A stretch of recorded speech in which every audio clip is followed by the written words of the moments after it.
Hey everybody, this is Travis Eliot and welcome to Yin Yoga Happy Hips. This class is from Inner Dimension TV, my monthly streaming platform where you can get access to all of my programs, series, and classes. And if you love Yin Yoga, definitely check out my program, Flexibility and Beyond. It's an 8-week Yin Yoga program that's included with the Inner Dimension TV subscription. Make sure that you hit the subscribe button down below. Also, click on the link at the top of the comments section so that I can hook you up with 3 of my favorite classes, and I'll see you on the mat. Okay, welcome to Yin Yoga Happy Hips. They say that a happy life has to do with happy hips. So let's come down onto our back into reclining. We'll start off in reclining teepee. So spread the feet out, the width of the mat, feet flat, knees up, knees together, and then place a hand over the belly, a hand over the heart. Feel free to close the eyes. Bring that awareness inward and inside. And it's good within these Yin Yoga practices to really begin by giving yourself permission that you deserve this, permission that you've earned this, permission to indulge within a deep, delicious Yin Yoga hips targeted practice. And I say that because there's that part of us that maybe feels like this is a little selfish, or that we should be doing another style of yoga that's more aggressive and active and result oriented. So it can be very, very beneficial to just really from that place of wisdom, that deep inner wisdom, to just remind yourself of the power of what this practice is all about. That although it may not be that aesthetic, it's so deeply transformational.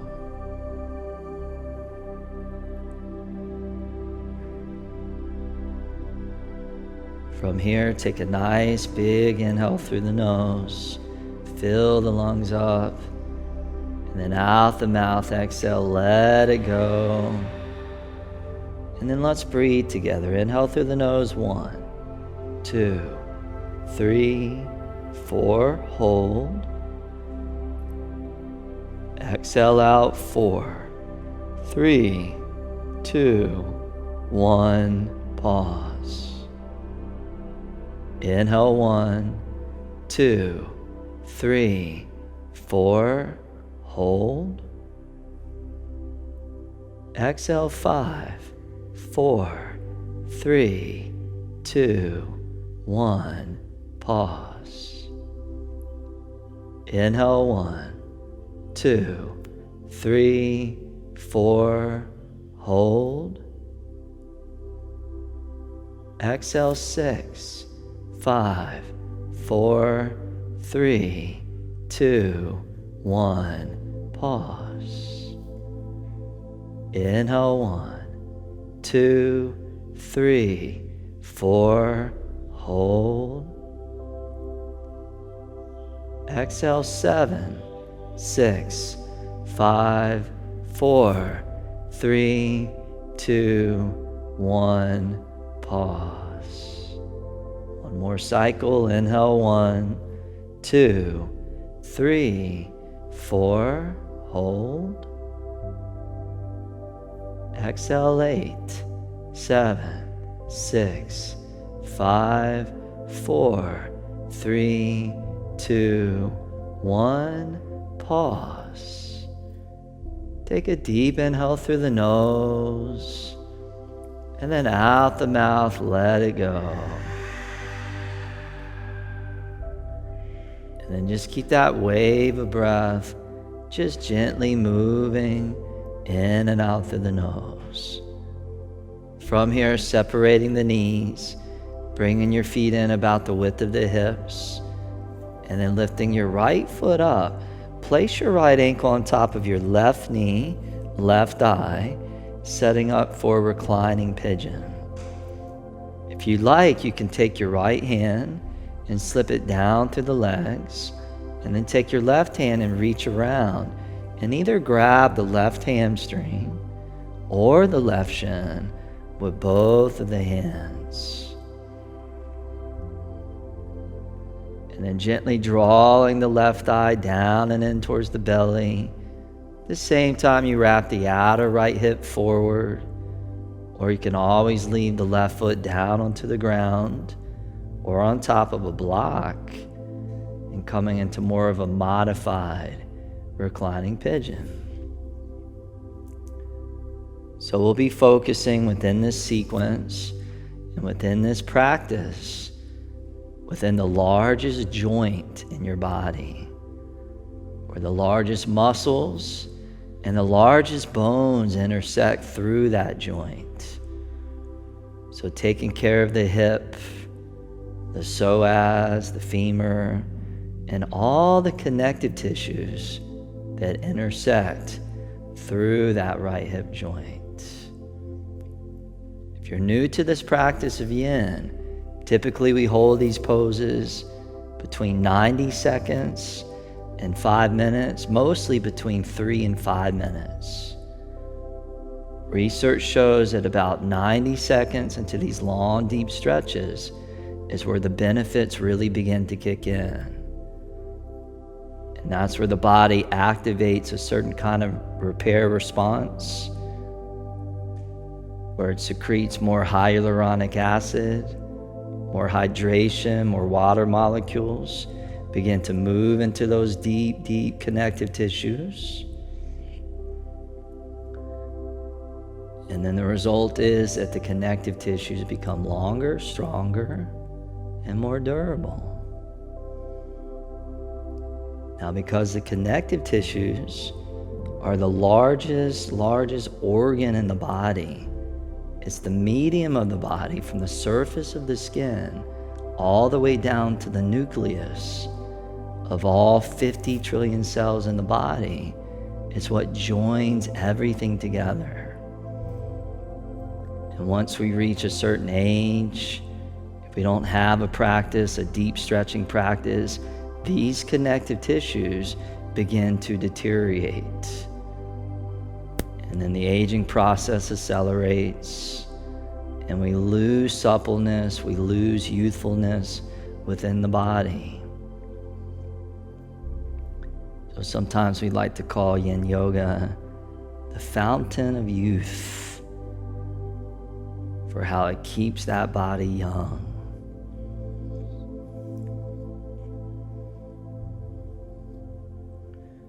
Last few breaths here.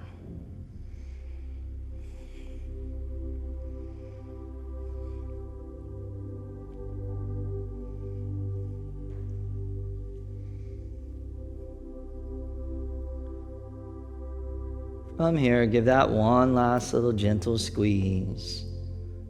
Uncross that right ankle. And then same thing on the other side as you're ready. Take the left hand or left foot, set that right on top of that right knee, and then take that left hand, slipping it down through the legs, and both hands just grabbing the right hamstring, or perhaps reaching out, grabbing that right shin. Little gentle flex of your left foot as you draw that right thigh down and in. There was a Zen master walking through a field with his students one afternoon, and as they were walking across this field, he pointed out this very large boulder to his students. And he asked his students, he said, "Do you think that boulder over there is heavy?" And the students looked at their teacher like he was crazy. And they said, "Yeah, of course it's heavy." And the Zen master replied, "Not if you don't pick it up."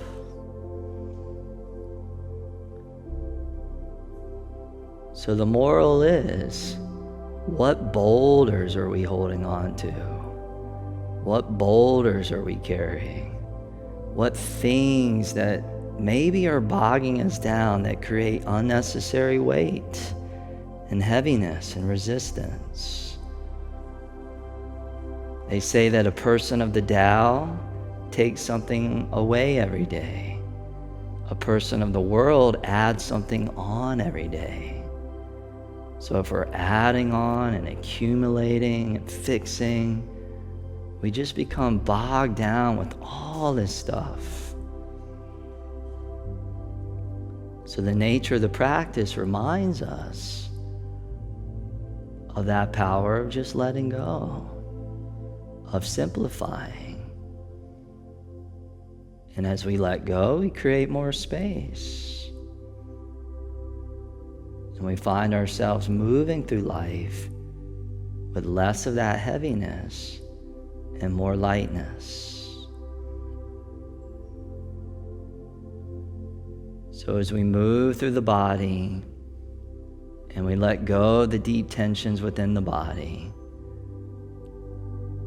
just grant yourself that gift of continuing to let go, to relax.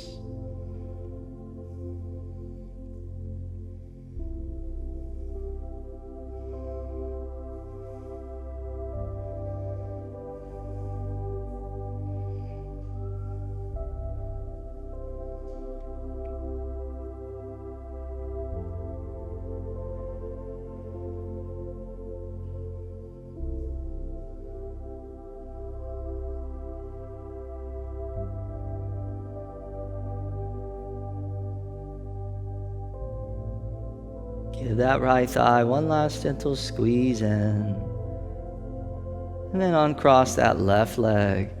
Grab the shins. Draw your knees back into the belly. From here, start to rock forward, backward, until you rock all the way up to seated.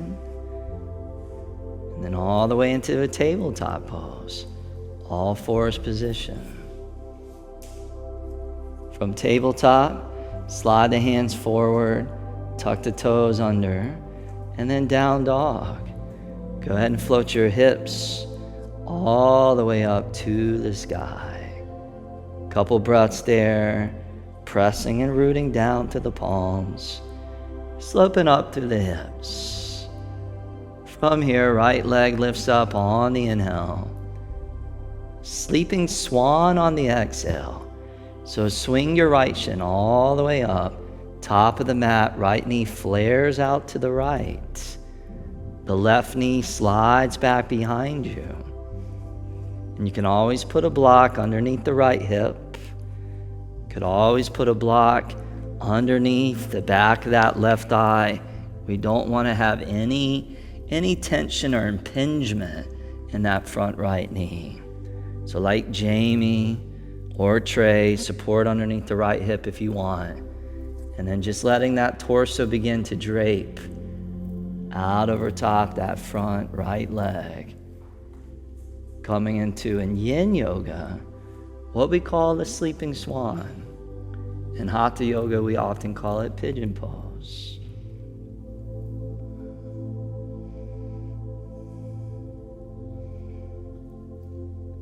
Now you can feel the simplicity of the practice and how it's much more about quality than it is about quantity. But try not to underestimate the power of the simplicity. In ancient India, there was a king named King Ashoka. And King Ashoka was known to be one of the most malevolent rulers of all time. No amount of gold was enough. No amount of land was enough. No amount of power was enough. What we sometimes call the hungry ghost. No matter how much you feed it, it has that bottomless pit of a stomach. And so King Ashoka was on a mission, expanding his empire and killing all that stopped in his way, killing and slaughtering many, many people. one day, at the end of a really, really intense battle, where he had lost some of his greatest soldiers, he stood there looking out over the battlefield at all the carnage. And at the edge of the field, he saw a monk in a saffron robe, slowly, peacefully walking across this field. And he realized that in this moment, that the monk had what he didn't have. Despite all of his gold and power and wealth, he didn't have simplicity. He didn't have a peaceful mind. And he certainly didn't have an open heart. And so he was hit with an insight, a calling deep within him, a voice that had been buried long, long ago. And the voice told him to invite the monk over, and so he did. And he asked this monk to show him the way, to teach him the practices of how to purify his mind and how to purify his heart. And over many years, the king learned the way of Dharma, the way of the Tao. And King Ashoka went on to transform from one of the most malevolent kings of all time into one of the greatest benevolent kings of all time, donating much of his wealth to those in need, invoking that spirit of generosity, all because one afternoon he saw the simplicity of a monk. Sometimes the most simple practices and sometimes the most simple moments in our life are the most profound, the greatest teachers. But we have to be aware. We can't be thinking about other things or wrapped up within this other world of distractedness. So our yoga, our meditation practice, this Yin Yoga, is here to strengthen your ability to be incredibly mindful and present, attuned.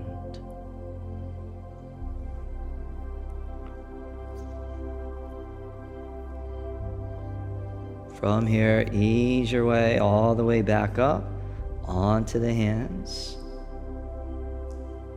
From here, lean into the right hip, and then swing your left leg all the way around forward towards the front of the mat.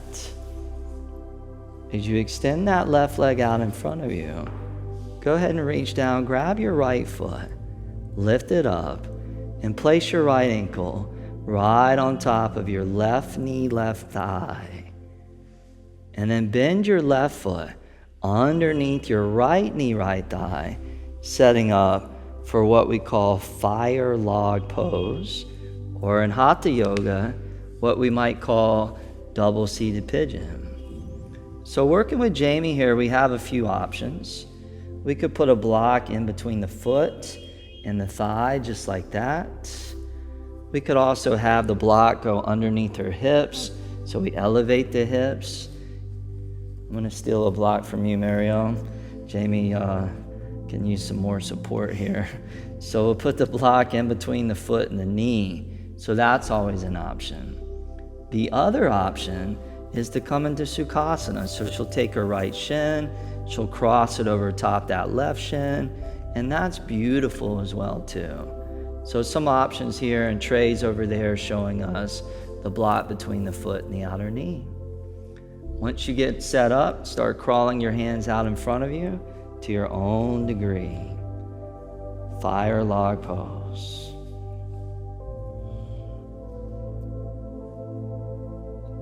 Feel free, if you like, to put a block underneath the forehead, supporting the weight of the head on that block, letting that neck release.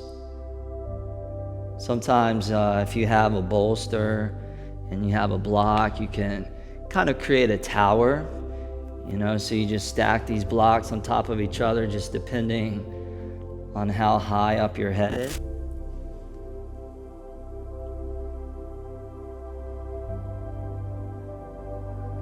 So feel free to get creative and adapt to what works for you and your body. You find your edge. You find the stillness. And then you allow the power of that stillness to do what it knows how to do.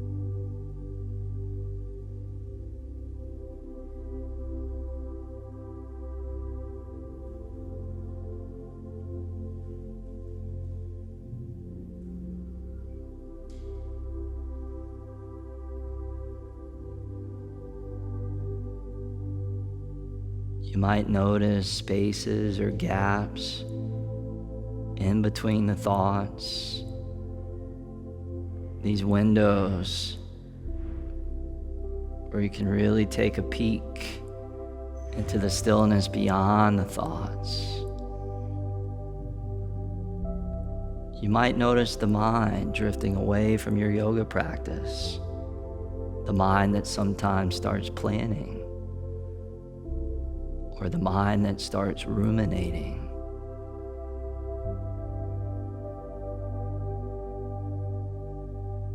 And then when you notice that mind drifting away, just like in meditation, that moment where you notice the distraction is an act of mindfulness. And then you let whatever that distraction was go. And then you come back to the practice. And some days when you practice, you do that hundreds and hundreds of times, chasing after the mind, almost like you're trying to train a puppy dog. But just like you want to be compassionate and patient with training a puppy, you bring that same approach to training your mind.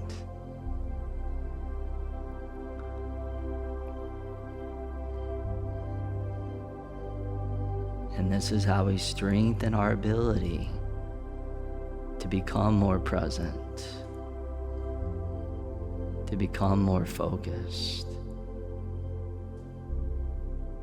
And with practice, it often becomes more and more effortless. But it takes a kind of training, just like training muscles on your body, training yourself to learn a new instrument or a new language. So be patient, be kind, and as the Buddha said, you rule your mind, otherwise your mind will rule you.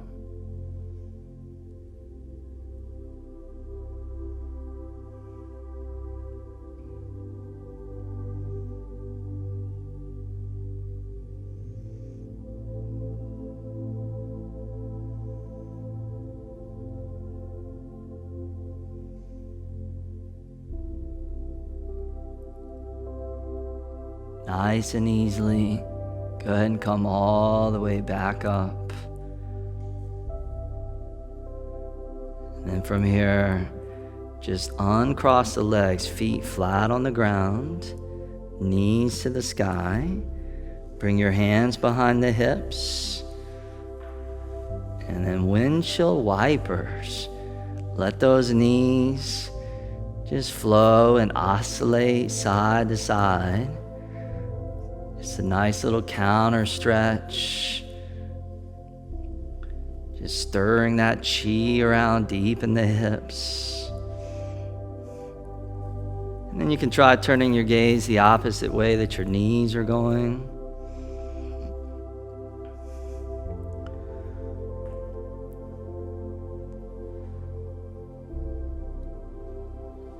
And then bring the knees all the way back up to middle.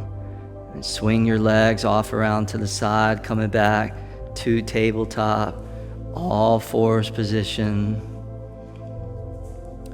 Downward facing dog, tuck the toes. Lift the hips all the way up into the air. Walk that dog out, just alternating one heel down towards the ground.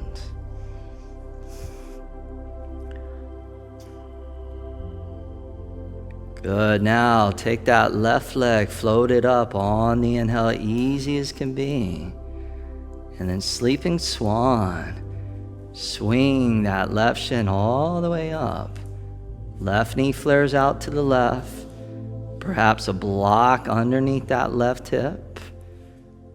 Maybe a block underneath the top of that right thigh.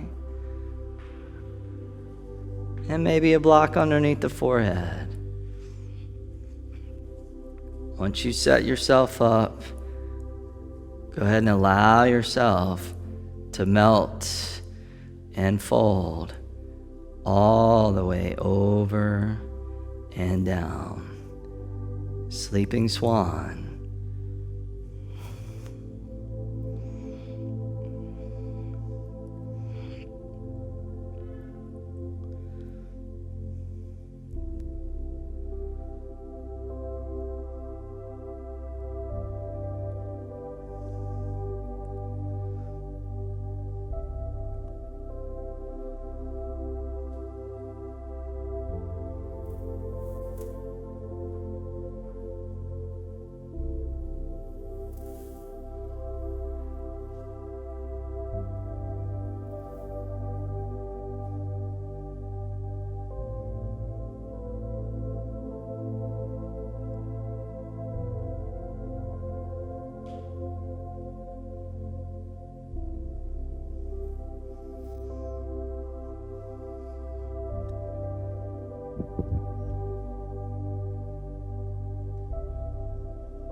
Nowhere to get to, nowhere to go, nothing to do, nothing to achieve. In this moment, in this practice, all I have to do is just breathe and be, to feel my mind settling into that deep state of ease. The opposite of dis-ease. And as those stress hormones like cortisol continue to diminish, and those feel-good hormones and chemicals like serotonin continue to flourish, I find myself at this point in the practice in a whole other place than when I began. And again, and all the power comes from letting go. Let the intelligence, let the wisdom of your body heal you, support you, nourish you, take care of you. You deserve this.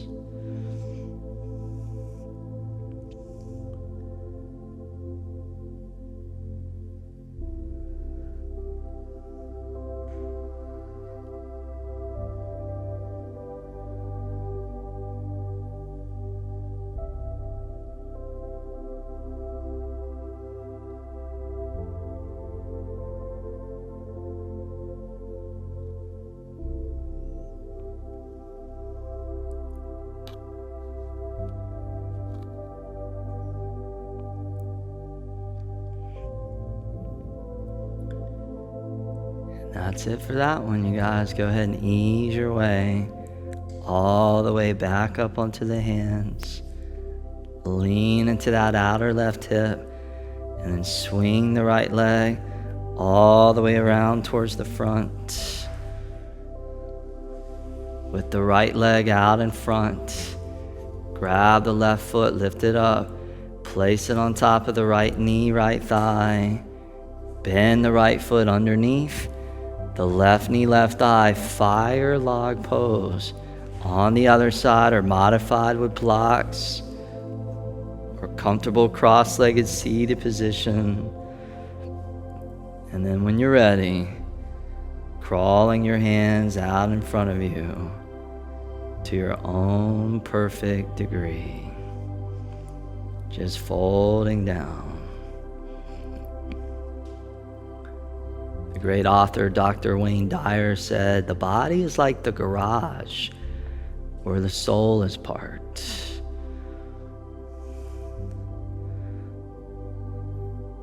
And so you use these poses as a way to take care of that body. Your body is like a vehicle, and that vehicle needs to be tuned up. It needs to have maintenance. It needs to be taken care of, and when you take care of it, it takes care of you. You take care of these hips, and your hips take care of you. They just need to be touched.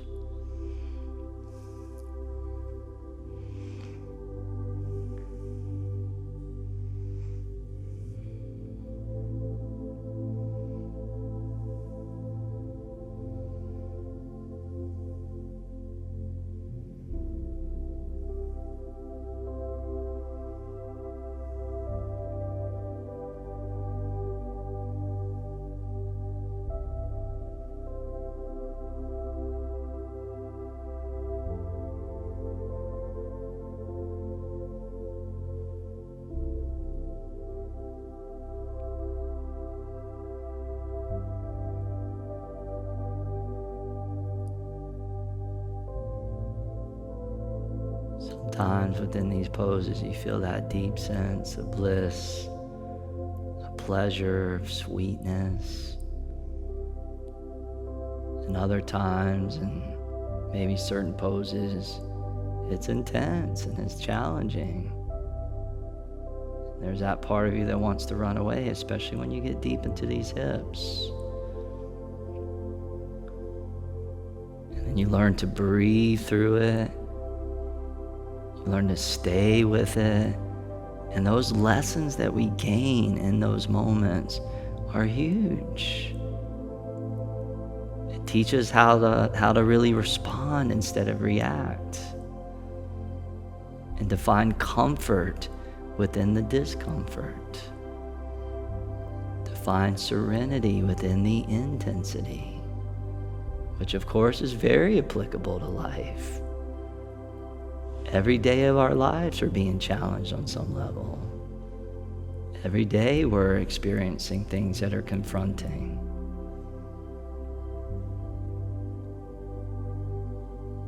And if we can stay more centered and more rooted within our place of inner power,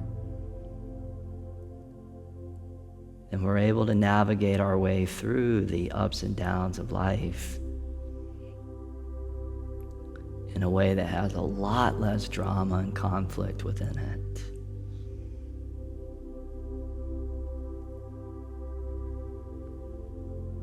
And then the people that we can inspire by holding that space is limitless. And we don't even necessarily have to say anything or teach anybody. We just embody this, and they see that, they feel that, and that inspires them. Might be our kids, or family, our friends, or random strangers. And isn't that what the world really needs right now? People that are more kind, understanding, compassionate, open, balanced, joyful. This is why Gandhi taught, be the change that you want to see in the world. Whatever you want to see in the world, strengthen that within your own self. Whatever you want to get from the world, give that to the world.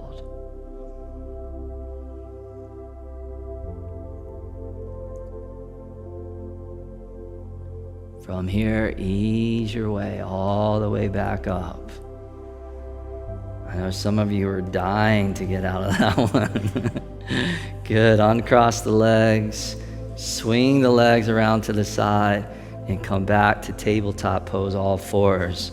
And by the way, those of you that are practicing at home, it's very common at this point where you feel like that deep ache in the bones, that tenderness in the joints. Yin yoga is very beneficial for the joints. Let's slide the knees back a few inches, and then we'll do some big hip circles. So just circle that whole body around.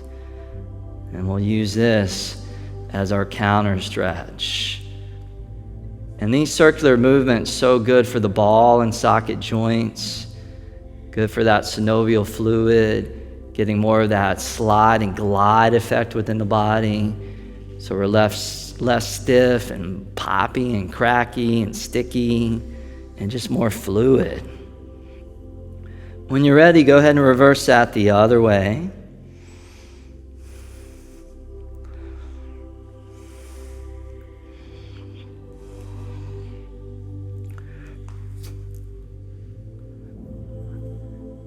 Good, and then go ahead and crawl your knees forward about maybe 3/4 or so up your yoga mat.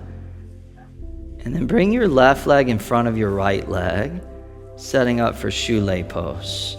So your left eye will cross over top the right. You'll spread the feet out. And then as you crawl your hands in, you'll start to sit back either onto a block or all the way down onto the mat right between the inner feet. So coming into shoelay pose.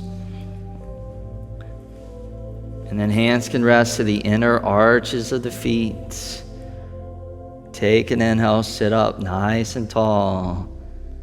And then begin to fold all the way over and down to your own degree. And so there's that moment where you find that wall of resistance. So we all have an edge. We have our boundary. And if you push into that boundary too much with aggression, then you have to come out of the pose early. And remember, it's that long hold that really makes the pose such a positive healing experience. So make sure you find a degree of intensity that's not too much. It's a little revealing, it's a little challenging, but it's not too much. And then you can just breathe into that.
the last few breaths there.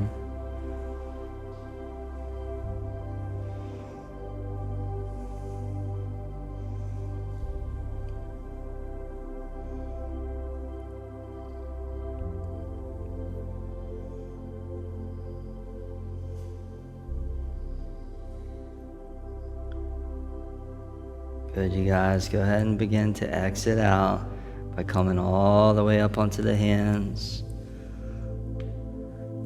Trey, are your hips feeling pretty happy yet? Probably the opposite of happy, huh? The happiness comes after the practice. From here, we're going to go in a clockwise direction. So start to turn to the right and then spin all the way around like you're a break dancer. And you're going to come all the way around. And then you'll end up same place on the other side. So right leg's on top of the left. As you're ready, hands to the inner arches of the feet. On the inhale, lift up. And then exhale, fold down to your own degree. And there's those moments within our life, those inevitable moments that we all have to move through that are very challenging.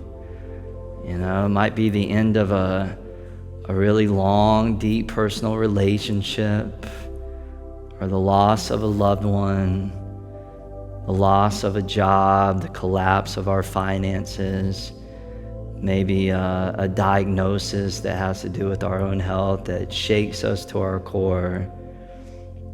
And that's part of the human experience. And when we move through those events within life, if we don't fully process it or digest it, it has to go somewhere. And so where it goes deep into these tissues, these connective tissues in the fascia. So sometimes at the end of a yoga class, a student will come up to me and they'll say, Travis, I had this big emotional release. Is that normal?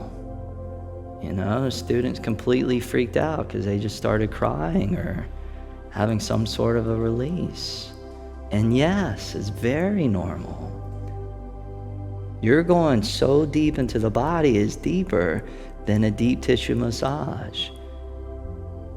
So if you have this experience of any sort of a release, that's actually a very positive thing. That's you removing the boulder or removing something out of the body, both physically, psychosomatically, and emotionally.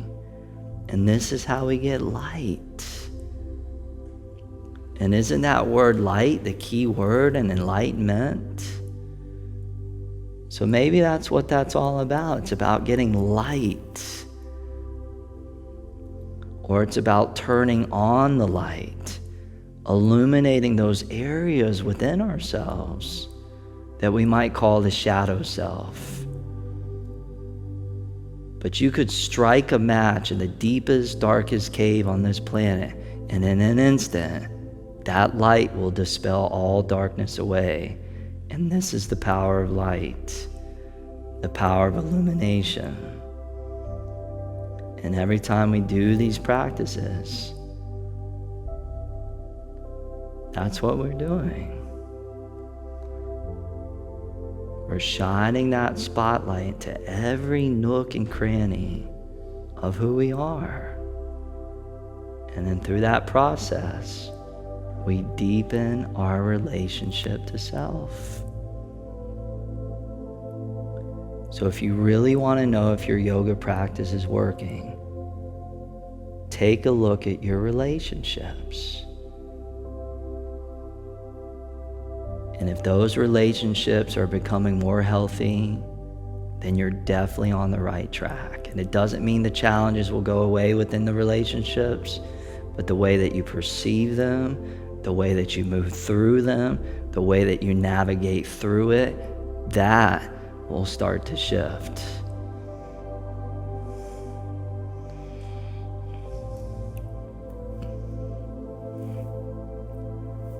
A few more breaths there.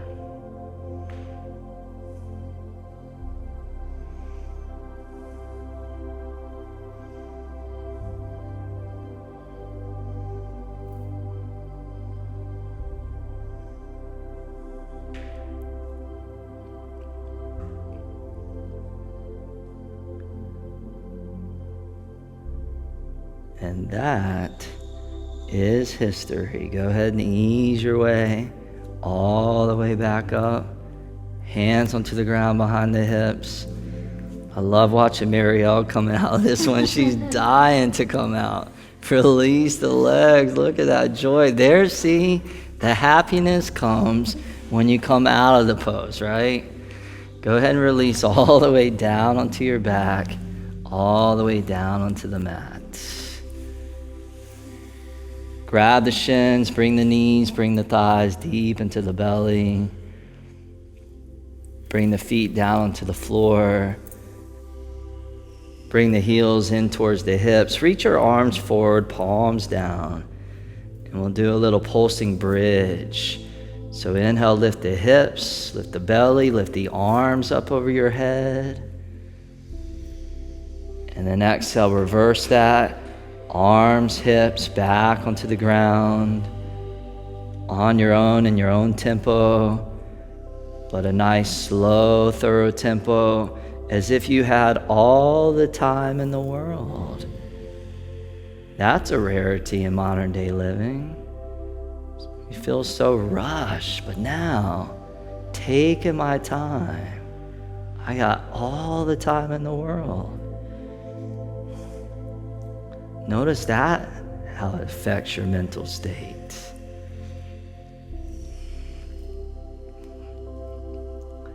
Next time the hips and the arms come up, hold there.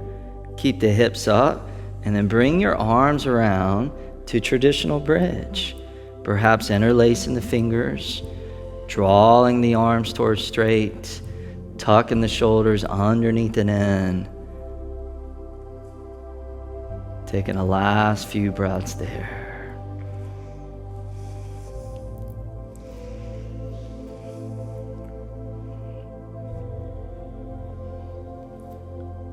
Come up onto the tips of the toes if you like. Take one last inhale, goodbye. And then exhale, lower slow, all the way down. Grab the shins, bring the knees in. Keep the right knee hugging in. Extend the left leg straight out in front. Spread the right arm out to the right. And with the left hand on the outer right knee, guide the right knee all the way to the left into a twist. And option to come into cat pulling its tail pose. So that's where you would bend your bottom left foot in, reach down with your right hand, and grab that left foot like you're grabbing onto your tail. Roll the outer right shoulder blade down. And then just guide gently and easily outer right knee down. Just a few breaths for this one.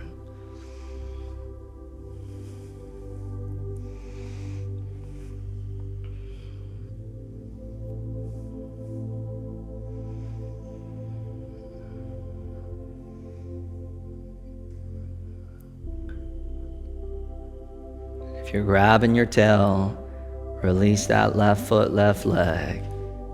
Bring the right knee back up to middle. Pull both knees back into neutral. Keep that left knee in. Extend that right leg out in front. Spread that right arm out to the right. And then go ahead and come to the other side. Or left arm to the left, right knee to the right.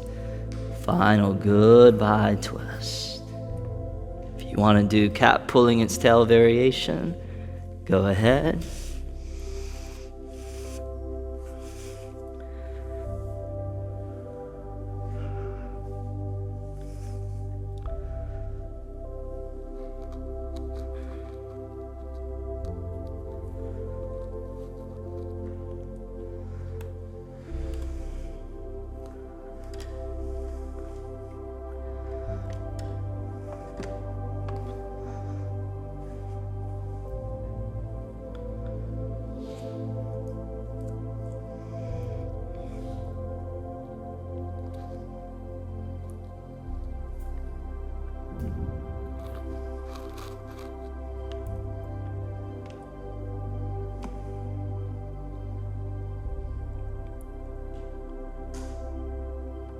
If you have the tail, go ahead and release that right leg. Bring the left knee all the way back up. Draw both knees back in. And then take an inhale, curl your forehead up to the knees. Give everything a big goodbye squeeze. And then exhale, shavasana. Release, relax, all the way down onto your back. Taking these last 5 or so minutes. Shavasana.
here, allow your awareness come back into the body,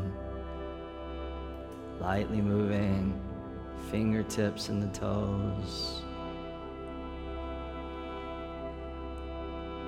Reach forward, grab the shins, bring the knees into the belly, keep the eyes closed. Roll over onto the left side.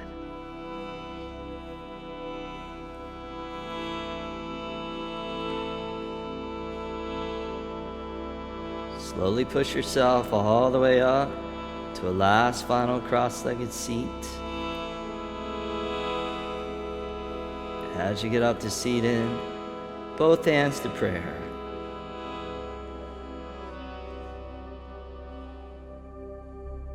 Much health, much wealth, much love to you. Namaste.